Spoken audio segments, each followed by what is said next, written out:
Vote ইউনিয়নের 4 নং ওয়ার্ডের আজকের এই দ্বিবার্ষিক সম্মেলনের সম্মানিত সভাপতি, আমার সাথে উপস্থিত রয়েছেন বাংলাদেশ জাতীয়তাবাদী দল চট্টগ্রাম পৌরসভা বিএনপির আহ্বায়ক, চট্টগ্রাম উপজেলা বিএনপির সাবেক সাধারণ সম্পাদক, সাবেক সভাপতি জনাব, আমার সাথে উপস্থিত রয়েছেন চট্টগ্রাম উপজেলা বিএনপির সাবেক সাধারণ সম্পাদক, বর্তমান আহ্বায়ক কমিটির মেম্বার সেক্রেটারি জনাব বিজিনেস শাহ আলম, নুরু, গিয়াসউদ্দিন এবং রিয়াজ মেম্বার সহ অন্যান্য নেতৃবৃন্দ, আসসালামু আলাইকুম।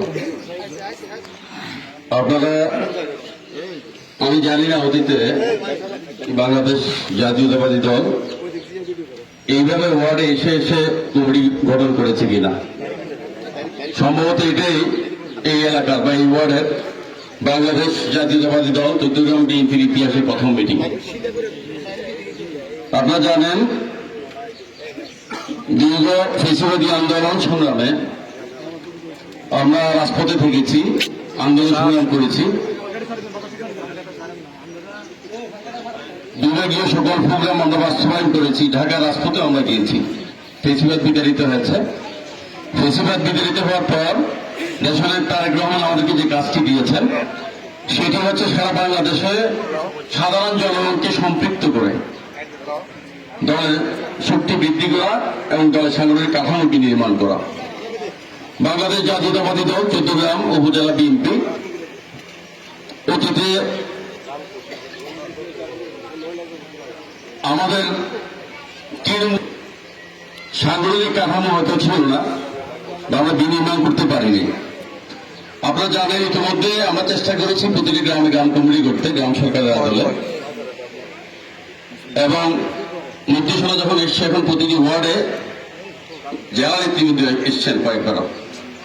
আপনারা জানেন কিনা জানি না, কুমিল্লা জেলা যিনি দায়িত্বে আছেন জনাব জাকির তাহির সুমন, উনি হচ্ছেন আমাদের ভারপ্রাপ্ত চেয়ারম্যান জনাব তারেক রহমান সাহেবের বন্ধু, ক্লাসমেট। উনি ভারপ্রাপ্ত চেয়ারম্যান সরাসরি সুমন সাহেবকে চট্টগ্রামের দায়িত্ব দিয়েছেন, যার কারণে উনি দুইবার এসছেন। তো চট্টগ্রামের দায়িত্ব দিয়েছেন কেন সেটা আপনারা বুঝতে পেরেছেন কিনা আমি জানি না। অতীতে চট্টগ্রামে বাংলাদেশ জাতীয়তাবাদী দল, আজকের জাতীয়তাবাদী দলের 47 বছর, এই 47 বছর ইতিহাসে চট্টগ্রামে আমাদের কোনো অর্জন নাই। বাংলাদেশ জাতীয়তাবাদী দল বিএনপি চট্টগ্রামে কোনো অর্জন নাই। এই কারণে আজকে আমাদেরকে তৃণমূলে পাঠিয়েছেন, গ্রামে গ্রামে পাঠিয়েছেন। আপনারা হয়তো জেনে থাকবেন, বিএনপি কমিটি দিয়ে আগেও দুটি কমিটি ভারপ্রাপ্ত চেয়ারম্যান দিয়েছেন চট্টগ্রামে কেন্দ্র থেকে। আজকে যারা যুবদলের নেতৃবৃন্দ এখানে উপস্থিত আছেন, এদেরকে জেলা থেকে নয়, ভারপ্রাপ্ত চেয়ারম্যান কেন্দ্র থেকে দিয়েছেন। স্পেশালি চট্টগ্রাম কেয়ার করছেন এবং স্বেচ্ছাসেবক দলের যে কমিটিটা দিয়েছেন সেটাও ভারপ্রাপ্ত চেয়ারম্যান কেন্দ্র থেকে দিয়েছেন। মানে চট্টগ্রামের ব্যাপারে উনি অনেক বেশি মনোযোগী। সুমন সাহেবকে দায়িত্ব দেওয়ার পরে শুধু চট্টগ্রামকে স্পেশালি কেয়ার করার জন্য উনি অনেক পরামর্শ দিয়েছেন। সেই পরামর্শ অনুযায়ী আজকে আমরা এসেছি আপনাদের এখানে। আপনাদের আজকের এই ওয়ার্ডে 3টি গ্রাম, 3টি গ্রাম। আমি আমার বক্তব্য রাখার আগে আমি একটু চাইব, কারণ সময় খুব কম, আমি যদি পলিটিক্যাল বক্তব্য দিতে যাই শুরু করতে পারবো না, শেষ করতে পারবো না। সুন্দরভাবে শেষ করতে না পারলে অনেকে আবার বলবেন যে কিন্তু ভালো বক্তারা। তা আমি প্রথমে চাইব বসকোড়া গ্রামের আজকের এখানে যে উপস্থিতি, এখানে অনেক মামুর আছেন, আজকে মামুরা এখানে উপস্থিত আছেন, দেখে খুব অনুপ্রাণিত হচ্ছি। অনেকগুলো মিটিংয়ে যাচ্ছি, মা বোনদের প্রাণবন্ত উপস্থিতি এখন লক্ষ্য করছি। গতকালকে দেশমাতা খালেদা জিয়া দেশে ফিরে এসেছেন, আপনারা জানেন। দীর্ঘ 4 মাস উনি ওনার চিকিৎসার পর কালকে উনি হেঁটেছেন, হেঁটে বাসায় ঢুকেছেন, তার মানে দেশ আবার হাঁটছে, আবার হাঁটছে। আজকে আমি প্রথমে জানতে চাইব বসকোড়া গ্রামের আজকের এখানে উপস্থিতি আপনার কত, যদি একটা হাত তুলে দাঁড়াবেন। বসকোড়া গ্রামে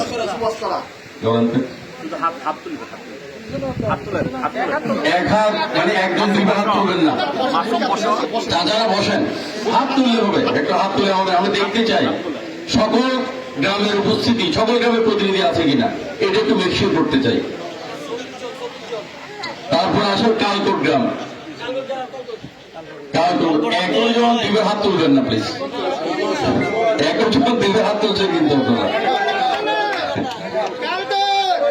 আচ্ছা, তারপর আসেন দৌলতপুর, শুধু একজন। গ্রামটা তো ভোটার কত? 3টে বাড়ি। আচ্ছা ঠিক আছে, তাহলে মেনে নিয়ে যায়। আমরা আমাদেরকে যে দায়িত্বটা দিয়েছে, আপনারা দেখে থাকবেন, এখানে আমরা ব্যালট নিয়ে এসেছি। ব্যালট হচ্ছে কি, যদি আমরা ভোটাভুটিতে অফেন ভোটাভুটি আমরা গুনবো, ওইভাবে যদি সমাধান করতে না পারি, যে নির্দেশনা আছে সেই নির্দেশনা হচ্ছে কি, ওখানে সদস্য নবায়ন ফর্ম আছে, ফর্মটা দেওয়া হয়। আমাদেরকে বই দেওয়া হয়েছে কেন্দ্র থেকে সদস্য নবায়ন। আপনারা বিএনপি সদস্য হবেন, আগেও আপনারা বিএনপি করতে নবায়ন করতে বলেছে। তো নির্দেশনা হচ্ছে এরকম শতাধিক 100 অধিক লোক, মানে প্রতিটা ওয়ার্ডে কমপক্ষে 100 সদস্য নবায়ন করে, যদি বেশি হয় আমরা রেজিস্টার করছি। রেজিস্টারে আপনার নাম থাকবে, আপনার মোবাইল নাম্বার থাকবে, ঠিক আছে। এখন এই সদস্যদের থেকে আপনাদের 51 জন আমাকে নির্বাচিত করতে হবে।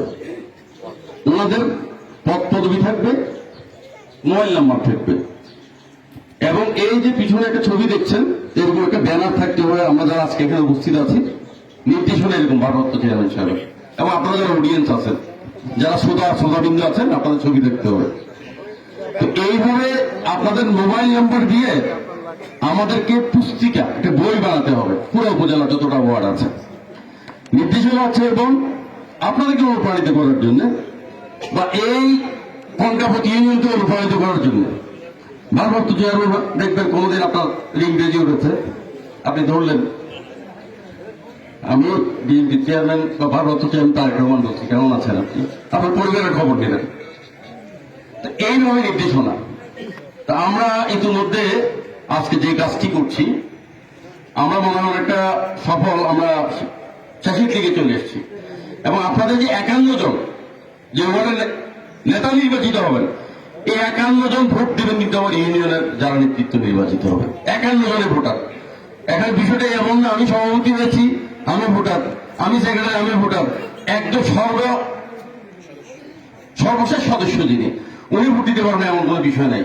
ভারপ্রাপ্ত চেয়ারম্যান তারেক রহমান সাহেব সবাইকে সমান ক্ষমতা দিয়েছেন, এবং আপনাদের নেতৃত্বে যে ইউনিয়নের নেতৃত্ব নির্বাচিত হবে, এদের ভোটে আবার উপজেলা নেতৃত্ব নির্বাচিত হবে। সুতরাং চৌদ্দগ্রামকে নিয়ে যেহেতু আমরা স্পেশালি মনোযোগ দিচ্ছেন, চৌদ্দগ্রাম তো আপনারা জানেন বিএনপি নিয়ে অনেক ষড়যন্ত্র মানে দিতে, চৌদ্দগ্রাম আমরা হয়তো পারি নাই। ষড়যন্ত্রটা এমন হয়েছে, চৌদ্দগ্রামকে নিয়ে ধরেন জেলায় ষড়যন্ত্র হয়েছে, কেন্দ্রে ষড়যন্ত্র হয়েছে, কারণ চৌদ্দগ্রামের অনেক হেভিয়েট লোক, আপনারা জানেন কিনা আমি জানি না। সচিবালয়ে যদি যান, আপনারা দেখবেন যে পুরো সচিবালয়ে 280 সচিব পাবেন চৌদ্দগ্রামের, বিভিন্ন ইয়াতে কাজ করে। আর যদি বিজনেসে যদি যান, ব্যবসা বাণিজ্যে যদি যান, যদি সারা বাংলাদেশের 100 ওয়েল এস্টাবলিশ গ্রুপ থেকে, এই চৌদ্দগ্রাম থেকে 100 জনের মধ্যে 5 জন পাবেন হেভিয়েট লোক। যেমন আপনাদের কনকাপতি ইউনিয়নে বাংলাদেশ সর্ববৃহৎ গ্রুপ মেঘনা গ্রুপ, এটার কর্ণধার এই কনকাপতি। আপনারা এমন একটা ইউনিয়নের অধিবাসী। তো এখন এই কারণে চৌদ্দগ্রামকে নিয়ে অতীতে অনেক ষড়যন্ত্র হয়েছে।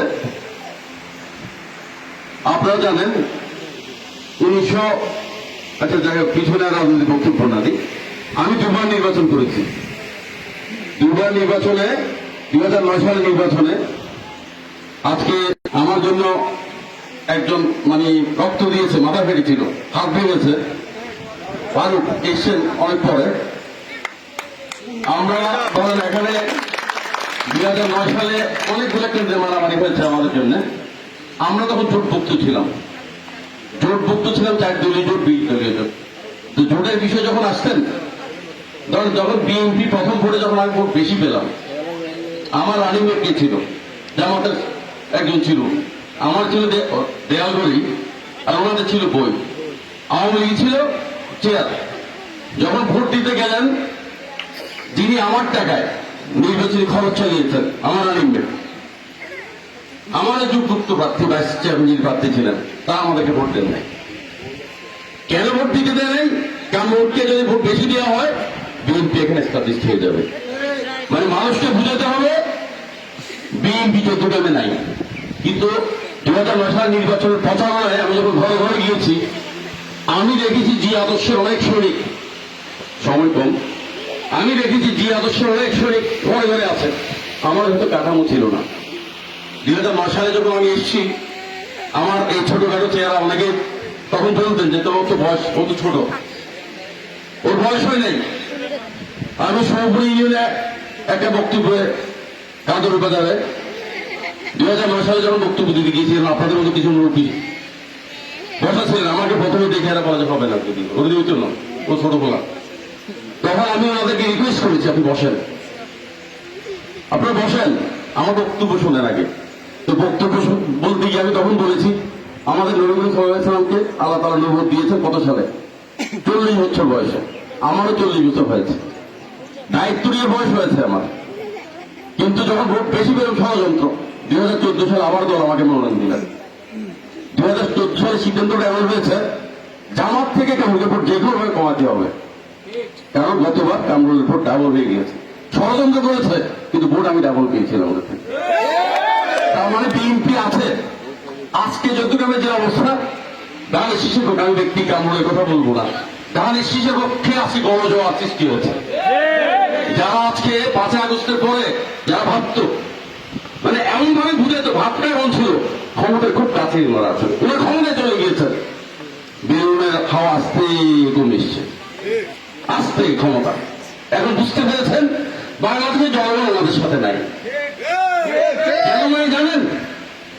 গত 100 বছরের রাজনীতির ইতিহাসে যত ষড়যন্ত্রের রাজনীতি হয়েছে, সকল ষড়যন্ত্রের রাজনীতির সাথে তারা জড়িত। আপনারা জানেন, এখন অনেক বয়োজ্যেষ্ঠ মুরব্বী আছেন, পাক ভারত যখন স্বাধীন হয়, এটা পাকিস্তান স্বাধীন হয়েছিল ধর্মের ভিত্তিতে, জানেন কি? ধর্মের ভিত্তিতে, মুসলমানদের জন্য পাকিস্তান, হিন্দুদের জন্য ভারত। তখন এই জামাত ইসলাম ওই স্বাধীনতা ষড়যন্ত্র করেছিল, বিরোধিতা করেছিল। 1971 সালে শহীদ রাষ্ট্রপতি জিয়া রহমান স্বাধীনতাকে সরে দিয়েছেন।